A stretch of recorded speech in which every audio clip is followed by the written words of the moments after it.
Buen día a todos los ponentes, a los organizadores, a los asistentes y al público en general del Congreso Internacional Multidisciplinario de Ciencia Latina. Como bien me presentó el moderador, esto fue un primer acercamiento hacia lo que vengo realizando, ¿sí? Y pues mi comité tutorial está conformado por el doctor Carlos Saúl Suárez, la doctora Gabriela Rodríguez y la maestra Jacobo Mata. ¿En qué consistió? Bueno, esto fue una revisión sistemática que tuvo por objetivo, primero, sintetizar los estudios disponibles sobre los conocimientos, las aptitudes y percepciones de los docentes de educación básica regular hacia la inclusión educativa de niños con autismo. Antes de adentrarme un poco más en el tema, quisiera aclararles o introducirlos más en dos aspectos importantes. Primero, que es la inclusión educativa. De acuerdo con dos autores como Bob y Aiscon, nos hablan que esto es un proceso de transformación del sistema educativo que busca satisfacer las necesidades de todos los estudiantes, ¿sí? Independientemente de sus diferencias, eliminando todas las barreras que limitan la participación y el aprendizaje de todos los estudiantes. Y otro aspecto fundamental es que es el autismo. Como bien saben, de acuerdo con el DSM-5, nos habla que es un trastorno del neurodesarrollo caracterizado por alteraciones en la comunicación y la interacción social, ¿sí? Y limitación en los intereses, para tener un poco más de contexto. Es importante también tener en cuenta que según la Organización Mundial de la Salud, estiman una relación de 1 de cada 160 niños presenta autismo. En el caso de México, de acuerdo con el Instituto Nacional de Estadística, Geografía y Tecnología, nos habla que esta relación es de 1 de cada 115 niños. Como vemos, pues, en el caso de México, pues va en aumento y eso aumenta la probabilidad de que posiblemente algún docente tenga un niño dentro del aula con esta condición. Ahora bien, les comento un poco más sobre cómo se realizó esta revisión sistemática.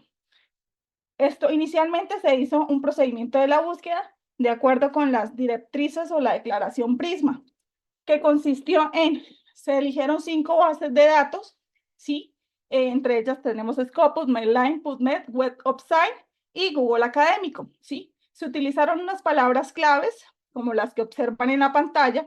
Estos términos se emplearon en inglés, empleando algunas combinaciones de operadores booleanos como OR y AND, ¿sí? Lo que es autismo, TEA, docentes, inclusión educativa o inclusión escolar. Aplicaron posterior a ello algunos filtros, como fueron los años de publicación de dichos artículos, que solo estuvieran contemplados entre el año 2018 y el año 2022, de igual manera que estuvieran en idioma en inglés y en español, y esta búsqueda solo se realizó en el resumen y el título del artículo. Posterior a ello, pues se establecieron unos criterios de inclusión y exclusión para hacer como esa selección de los artículos. Dentro de los criterios de inclusión encontramos pues todo lo que hablara o estuviera relacionado con docentes de educación regular, que hablara sobre el proceso de inclusión de niños con TEA, que estuvieran con variables relacionadas con el contexto, que era todo lo que eran conocimientos, aptitudes, percepciones, habilidades y que fueran estudios transversales. Los criterios de eliminación, pues obviamente artículos que no tuvieran nada relacionado con el proceso de inclusión, revisiones sistemáticas y metaanálisis, estudios de inclusión desde otros aspectos de la familia o en el caso también de docentes de educación especial. También se eliminaron pues los artículos que hablaran de docentes en formación o docentes de transición y estudios cualitativos. Para el proceso de selección de estudio, todo esto se llevó a cabo bajo los lineamientos de la declaración Prisma, por sus siglas en inglés. Acá podemos observar en una parte de la pantalla cómo se realizó todo ese proceso de búsqueda. Inicialmente me encontraron 222 artículos de las 5 bases de datos, donde se eliminaron 66 artículos que estaban duplicados. Posterior a ello, me quedé con 156 artículos, de los cuales realicé o les apliqué si cumplían o no con los criterios de inclusión y exclusión, dando para recopilar revisión sistemática un total de solamente 2 artículos. Aquí en este lado pueden observar cuáles fueron los artículos y por qué se eliminaron de acuerdo a los criterios de exclusión. Bueno, posterior a ello, de esos 12 artículos que quedaron, se les aplicó la evaluación de la calidad metodológica con la herramienta AXIS, por sus siglas en inglés. ¿Qué contempla esta herramienta? Esta herramienta pues evalúa los objetivos, el tamaño de la muestra, si la muestra era representativa de la población, la validez y la confiabilidad de los instrumentos, la aprobación por parte del comité de ética, el conflicto de intereses, entre muchos otros aspectos. Para ese entonces, los artículos que no cumplieran con un 75% de esa evaluación, pues fueron eliminados. En este caso solo se eliminó un estudio, que fue el de Sánchez.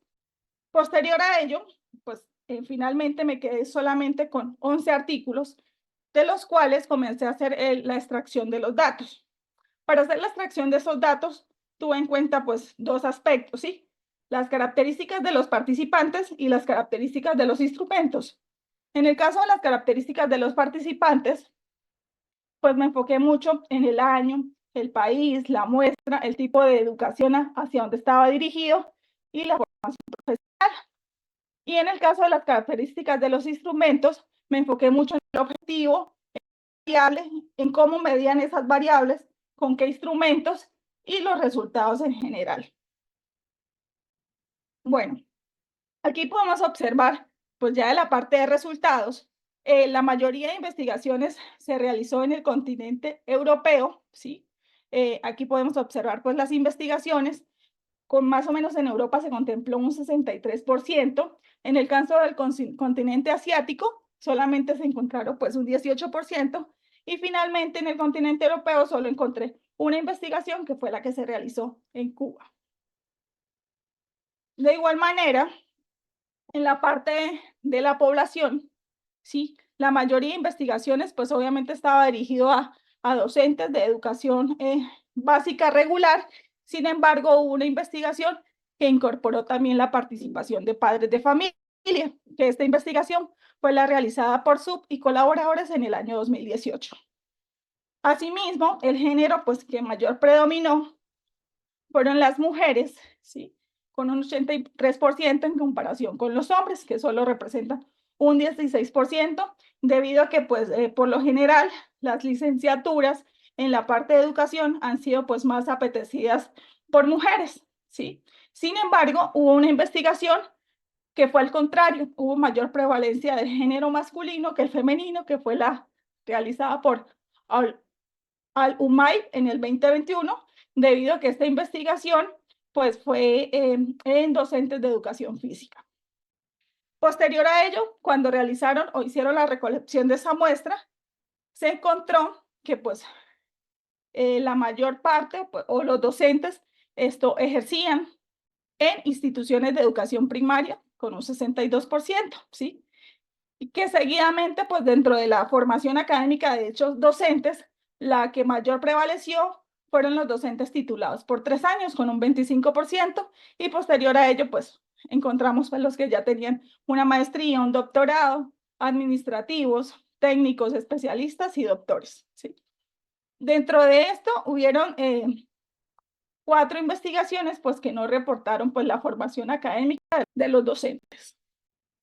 Bueno, ahora bien, otro aspecto muy importante fue que las variables de estudio, de acuerdo pues con los artículos que recopilé, 3 investigaciones se enfocaron más en los conocimientos sobre el autismo y su relación con la inclusión. Otros 2 autores se enfocaron más en la parte de aptitudes, inclusión y el desempeño en las prácticas inclusivas.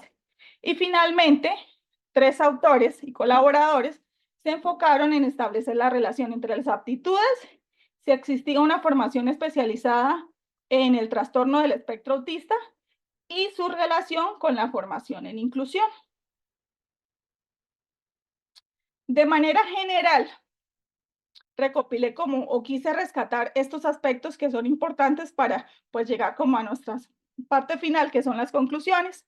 Los resultados de las investigaciones coinciden o se sigue manteniendo de que pues la inclusión de niños con trastornos del espectro autista pues aún representa un desafío, ¿sí? Esto, pues, para el sistema educativo en general, debido a que estos niños, pues, tienen características propias, no solo por su diagnóstico, sino por las características propias también de cada niño.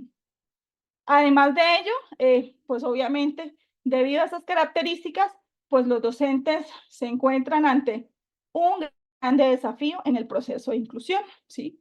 Sobre todo por la parte del manejo conductual, que eso es una de las alteraciones que más se presentan en esta condición, ¿sí? También recalca que obviamente los conocimientos que tenga el docente acerca de este diagnóstico, de esta patología, esto va a ayudar, se va a convertir en una barrera o en un facilitador de su proceso de inclusión y obviamente también se va a enriquecer con la parte de su experiencia profesional. Coinciden también que las aptitudes de los maestros de primaria tienden a ser más positivas en comparación que con los docentes de secundaria. Algunos investigadores revelaron eso y que en algunas ocasiones también están relacionadas con el género, ¿sí? En ocasiones se presenta mayor disposición por parte de las mujeres en comparación con los hombres, ¿sí? También esto recalcan que la aptitud puede variar dependiendo del tipo de discapacidad, debido a que se encontró en un estudio donde estudiaron otros tipos de diagnóstico, que algunos docentes tenían aptitudes más positivas hacia niños con incapacidad motora o déficit cognitivo, a diferencia de los niños con autismo, ¿sí? Y finalmente, también nos recalcan que la eficacia que tienen los docentes genera una gran repercusión en las prácticas inclusivas. De acuerdo como el docente tenga esa autoconfianza, no solo en sus capacidades y en sus habilidades, pues se va a reflejar en sus prácticas y en las aptitudes para el proceso de inclusión con estos niños. Y a modo de conclusión, pues podemos observar que pues esta revisión sistemática nos permitió tener un acercamiento más desde la parte de inclusión y contextualizar todo este aspecto de la educación inclusiva, ¿sí? Otro aspecto importante es que si nos damos cuenta, la mayoría de investigaciones se han realizado pues en otros continentes, específicamente con mayor prevalencia en el continente europeo. En el caso de, en el caso de América, pues ha sido un poco más limitada, ¿sí? Entonces esto nos lleva como a reflexionar, ¿sí? Y a replantearnos por qué, si la educación inclusiva se está hablando hace aproximadamente 30 años, porque al día de hoy existen aún tantas falencias, sobre todo en esta parte de la inclusión de niños con autismo, ¿sí?